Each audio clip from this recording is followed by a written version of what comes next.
So one of the things when we're growing our money that we really focus on is what's our rate of return? We all get excited. Let's just say we're at a dinner party with some friends and we may ask, hey, what did you make in the stock market last year? Oh, well, I made so-and-so return and we feel pretty good about it. I can tell you when we're growing our money, really the most important thing to look at is what is our rate of return? We want to try to get the highest rate of return that we can get so that we can grow our money the most over those working years while we're putting money away and saving for retirement. But then something happens when we make this transition to retirement. And I call this, we really should have what's called a retirement reset. Because when we get to retirement, the thing that's most important is not the rate of return on our investments. What really is important is how volatile are our investments in retirement. And the way that we measure volatility is by something called standard deviation. Now, don't go to sleep on me yet. Standard deviation is so important, but if I asked you, what was the rate of return in your portfolio last year, you probably could tell me. If I asked you, what was the standard deviation of your portfolio last year, you'd probably quickly turn away and start walking the other direction.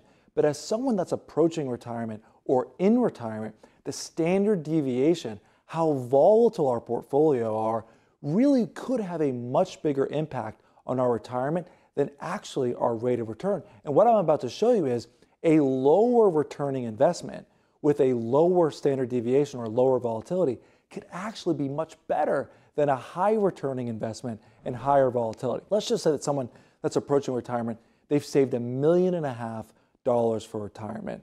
The general withdrawal amount for retirement is about 4%. So if you take 4% of $1.5 million, that's about $60,000 a year. But if you're like many of our clients, you've been working your whole life, you're ready to travel. And so we're going to put in a $10,000 a year travel budget for those first 10 years of retirement. So $60,000 in withdrawals, $10,000 a year of travel. So that's $70,000 a year of withdrawals from a $1.5 million portfolio. But let's just say that since you started investing, you've always had your money, let's just say in the S&P 500, which is the largest 500 companies here in the US. But let's just say that you went to retirement and you kept your money in the S&P 500 over the past roughly 20 years. Well, here's what that looks like. If you look at this chart, the S&P 500 over the last 20 plus years, $1.5 million invested, withdrawing $60,000 a year plus $10,000 for travel, you would have completely run out of money about a little over 20 years later. $1.5 million, you earned a over 6% rate of return, and you've completely run out of money a little after 20 years. And if you look at that standard deviation, it has an 18% standard deviation for the S&P 500. But let's compare that to an income bucket. What if you split your portfolio into a portion in the income bucket and a portion in the growth bucket? Let's just say instead of putting $1.5 million all in the market, you put $1 million in your income bucket that potentially had a lower rate of return, but it also had a much lower standard deviation. And you put $500,000 in the market that was, let's just say, tracking the S&P 500. But here's the trick.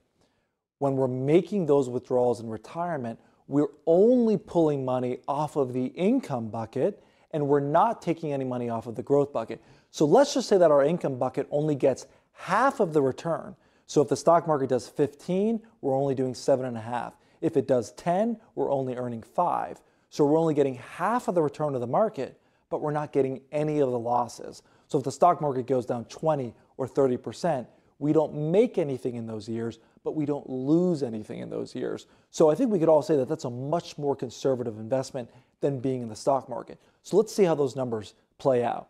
$1.5 million, $70,000 a year that we're withdrawing off of our portfolio, $60,000 for our monthly expenses, another $10,000 a year for travel. You can see what happens.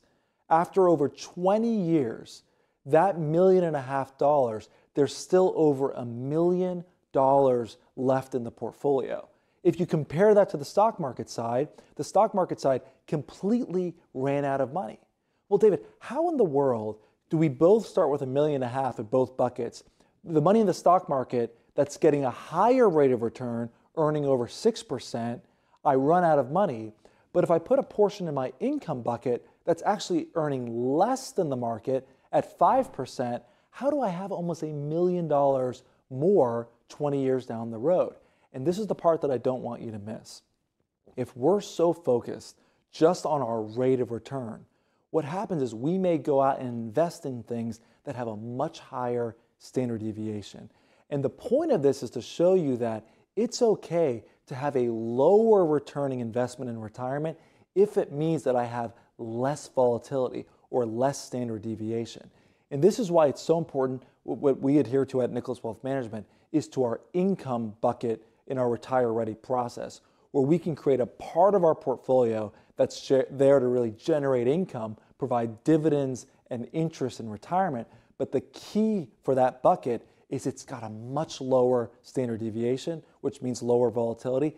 That's where we're making all of our withdrawals from for retirement. And our growth bucket, that's the money that we don't want to be down 30 or 40% in our stocks or our equities, but because we're not touching that money for income, we can let that money sit and grow and recover for 10 or 15 years.